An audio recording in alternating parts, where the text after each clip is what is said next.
Lille n'a pas fermé, c'est vrai. Bon, en même temps, difficile de fermer quand les portes sont ouvertes. Tu vois ce Oui, que je veux dire? c'est Parce pour que, ça que j'ai relativisé en disant: «C'est oui, Toulouse».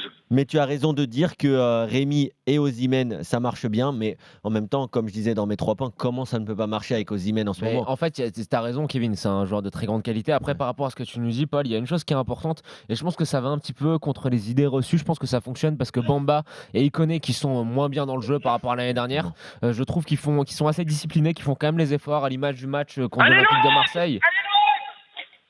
D'accord? Désolé, Vas-y Paul, Tu en bonne compagnie, Paul. discipline un peu tes camarades là, Non, marseillais. Paul, désolé, désolé. je te disais, Paul, en fait, ce qui marche, c'est que contrairement aux idées reçues, Ikoné et Bamba, je les trouve assez disciplinés dans leur repli défensif. À Ah, l'image du exactement. match contre l'OM, où je les avais trouvés très actifs au milieu de terrain et où Marseille avait commencé à trouver la clé quand Morgan Sanson était venu redescendu, apporter un peu le surnombre. Là, moi, j'ai trouvé que même face à Toulouse, qui, voilà, n'a pas. Bon, allez, non, faut dire la vérité, Toulouse n'a rien proposé. Je trouve que quand même, c'est intéressant la manière dont ils prennent leur couloir, à la fois offensivement mais défensivement. Donc, je leur tire mon chapeau et je tire surtout mon chapeau à Christophe Galtier parce que je pense que c'est lui qui insuffle l'état d'esprit aux joueurs. Ouais, et l'état d'esprit, moi je disais donc, Osimhen, c'est un phénomène. C'est un phénomène parce que ce soir, il ne marque pas certes, mais son travail et moi j'insiste, sur ça week-end après week-end, mais le travail qu'il fait avec le ballon, mais surtout sans le ballon, dans sa capacité à presser. Il a même pris un carton jaune un peu bête où il maîtrise pas vraiment son intervention en première mi-temps, mais pour un entraîneur, pour Christophe Galtier, avoir un tel C'est joueur un qui est gamin, en plus il a 21 ans, eh tu oui, vois? c'est ton leader Un peu de technique, il est naïveté jeune, aussi. mais il est exemplaire et ça, c'est bien pour les jeunes joueurs lillois. Tu sais que le dernier qui a parlé d'Osimhen comme ça, il a reçu le maillot d'Osimhen? Vous savez ça? Non, c'était qui? Gilbert Bribois. Ah ouais. Ah. Il y a 3 semaines, il fait un avis tranché: «J'adore ce joueur, humilité, efficacité». Une semaine après, il reçoit un colis ici à RMC, le maillot dédicacé par Osimhen. Il a la classe ce mec, non? Pas obligé.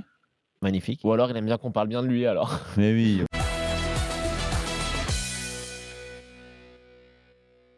Je vous trouve un petit peu dur, les gars, parce que c'est vrai que Monaco nous a habitués à, voilà, ils sont loin de leur standard et du statut du club. Mais quand on regarde en fait sur les 5 derniers matchs, ils sont sur chronologiquement une défaite, 3 victoires, un nul. Ça reste quand même une série qui est ultra positive. Alors oui, c'est vrai que Dijon était 18e, mais Dijon a toujours tendance à sortir des matchs un petit peu meilleurs quand il s'agit en face d'une équipe d'un Ouais. meilleur standing qu'eux. Et puis à Et- domicile surtout. Ouais, à domicile. Et on va dire que les problèmes de la défense monégasque, Ethan, tu disais un coup ça va, un coup ça va pas. Non, c'est la défense monégasque, ça va pas depuis le début de la saison.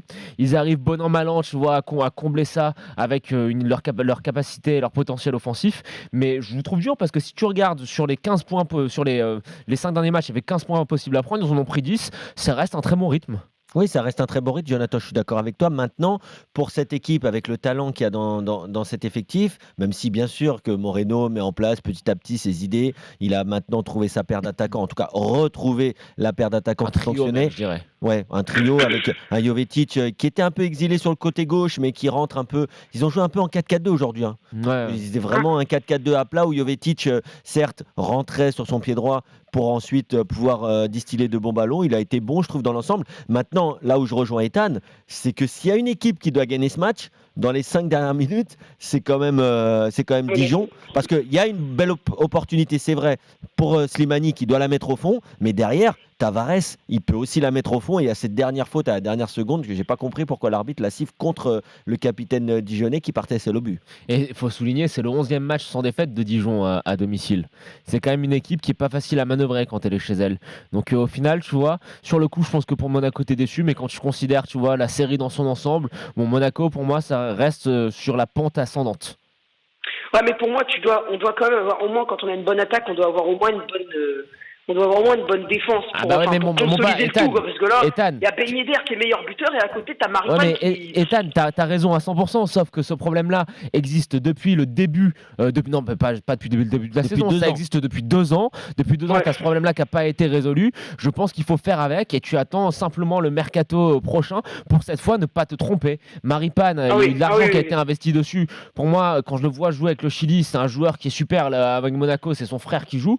Bon, voilà, le prochain défenseur que tu prends, va pas falloir se planter et va falloir enfin passer à autre chose, passer à autre chose, passer à autre chose que la fameuse paire Glick-Jemerson qui t'a permis d'être champion. Ça, t'as jamais réussi à avancer avec ça. Donc là, prochain mercato, c'est l'objectif numéro 1, trouver un bon défenseur central. Merci Ethan. Parce que... Vas-y Ethan, vas-y.